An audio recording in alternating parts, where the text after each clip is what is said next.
इस वक्त भारत में इंतखाबी अमल जारी है, जिसका इख्तिताम 1 जून को होगा और फिर 4 जून को इंतखाबी नताइज का ऐलान किया जाएगा। जबकि कल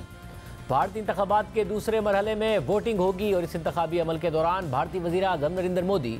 जो तीसरी दफ़ा वज़ीर आज़म बनने की मजबूत पोजीशन में हैं, उन्होंने एक इंतखाबी रैली के दौरान मुसलमानों के खिलाफ बयान दे दिया है। नरेंद्र मोदी ने अपनी हरीफ जमात कांग्रेस के मंशूर पर तनकीद करते हुए मुसलमानों का हवाला कुछ इस तरह से दिया कि कांग्रेस हिंदू खवातीन के गले का मंगलसूत्र भी घुसपैठियों, ज़्यादा बच्चे पैदा करने वालों को देने का वादा कर रही है। आम बात यह है कि वज़ीर आज़म मोदी का यह दावा भारत की 20 करोड़ मुसलमान आबादी के खिलाफ था, इसके अलावा हक़ाइक़ के बरक्स था। मगर नरेंद्र मोदी ने गुज़िश्ता 14 सालों के दौरान हिंदुत्व नज़रिए पर बहुत तेज़ी से काम किया है और भारत में बसने वाले अक्सरियत हिंदुओं के जहनों में ये बात बिठा दी है कि वही हिंदू शनाख्त के मुहाफ़िज़ हैं, और अगर वो नहीं होंगे तो भारत में रहने वाले मुसलमान हिंदू शनाख्त का खात्मा कर देंगे। इसलिए 20 करोड़ की आबादी के खिलाफ बयान देने के बावजूद नरेंद्र मोदी को एतमाद है कि वो इलेक्शन जीत जाएंगे, और वो भी भारी अक्सरियत के साथ। अब जहाँ ये बयान भारत की एक बड़ी मुसलमान आबादी के खिलाफ था, तो वहीं ये नरेंद्र मोदी की तरफ से नफरत अंगेज़ी का वाज़ेह सबूत था। मगर इसके बावजूद भारत के अक्सरियती मीडिया चैनल्स ने इस पर सरसरी बात तो की, लेकिन नरेंद्र मोदी को वाज़ेह तौर पर तनकीद का निशाना नहीं बनाया। अहम बात यह है कि ज़ाहिरी तौर पर इस वक्त भारत में दुनिया की सबसे बड़ी मीडिया इंडस्ट्री है। 20,000 अखबारात हैं, 300 से ज़ायद न्यूज़ चैनल्स हैं, मगर अक्सरियती अखबार और न्यूज़ चैनल्स नरेंद्र मोदी के गुण गा रहे हैं। भारत का मेन स्ट्रीम मीडिया भारतीय हुक्मरान जमात भारतीय जनता पार्टी के सामने मुकम्मल तौर पर सरेंडर कर चुका है। अखबारों और मीडिया चैनल्स पर यह तशहीर की जा रही है कि अगली बारी नरेंद्र मोदी की होगी और उन्हीं की लीडरशिप में भारत आगे बढ़ेगा और तरक्की करेगा। और अपोजिशन ये तनकीद कर रही है कि भारतीय मीडिया महंगाई और बेरोज़गारी जैसे मसाइल को उजागर करने के बजाय मोदी की तारीफों में मसरूफ़ है। गुज़िश्ता दिनों भारत के अपोजिशन रहनुमा राहुल गांधी ने भारतीय मीडिया पर भरपूर तनकीद की। आम बात यह है कि नरेंद्र मोदी की पार्टी जब से हुकूमत में आई है, तब से भारतीय मीडिया का एक बड़ा हिस्सा नरेंद्र मोदी के बयानिए को लेकर आगे बढ़ रहा है। नरेंद्र मोदी मौजूदा दौर में ऐसे वाहिद वज़ीर आज़म हैं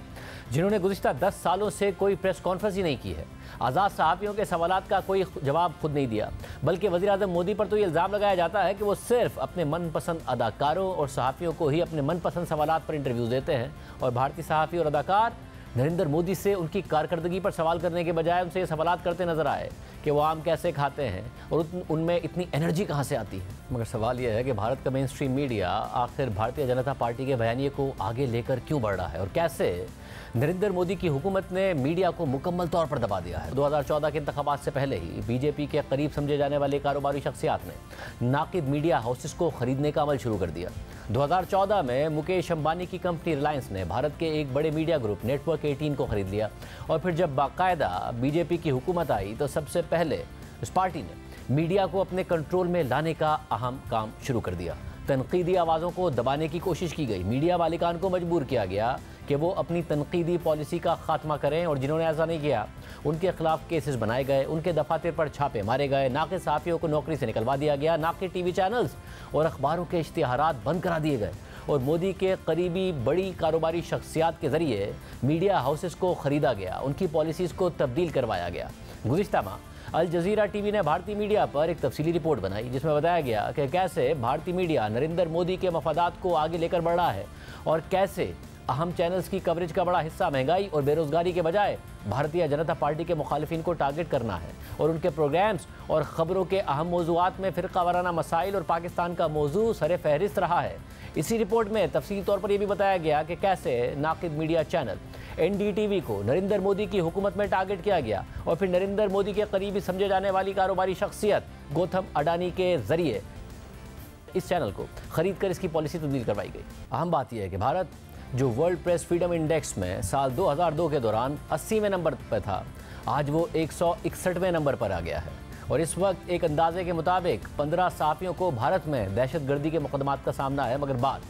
सिर्फ मकामी मीडिया तक महदूद नहीं है। इसी रिपोर्ट में यह भी बताया गया है कि कैसे गुजरात के फसादात से मुतालिक बनने वाली BBC की डॉक्यूमेंट्री के बाद भारत में BBC के दफातर पर छापे मारे गए, और नरेंद्र मोदी के इख्तिदार में आने के बाद गैर मुल्की सहाफ़ियों को किन मुश्किलात का सामना करना पड़ा। सिर्फ यही नहीं, 2021 में किसानों के एहतजाज के दौरान भारतीय हुकूमत ने सोशल मीडिया प्लेटफॉर्म ट्विटर पर पाबंदी आयद करने की कोशिश की। ट्विटर के दफातर पर छापा मारा गया, और फिर ट्विटर के बानी और साबिक CEO जैक डॉर्सी ने एक इंटरव्यू में दावा किया कि मोदी हुकूमत ने किसानों के एहतजाज के दौरान ट्विटर बंद करने की धमकी दी थी, और मोदी ने उनसे कई ऐसे इंडियन सहाफ़ियों के अकाउंट्स बंद करने को कहा था जो हुकूमत पर तनकीद कर रहे थे। इसी तरह एमनेस्टी इंटरनेशनल ने जब भारतीय हुकूमत पर तनकीदी रिपोर्ट जारी की तो CBI ने एमनेस्टी इंटरनेशनल के मुतादिद दफातर पर छापे मारे और इस माहौल में मेन स्ट्रीम मीडिया एक वॉच डॉग के तौर पर मुकम्मल नाकाम हो चुका है। और इस पूरी सूरत हाल का फ़ायदा उठाकर नरेंद्र मोदी की जमात ने भारत में एक फेक न्यूज़ की इंडस्ट्री को जन्म दे दिया है। भारतीय जनता पार्टी ने बाकायदा फेक न्यूज़ फैलाने के लिए एक मुनज़्ज़म टीम बनाई है जो गलत खबरें फैलाकर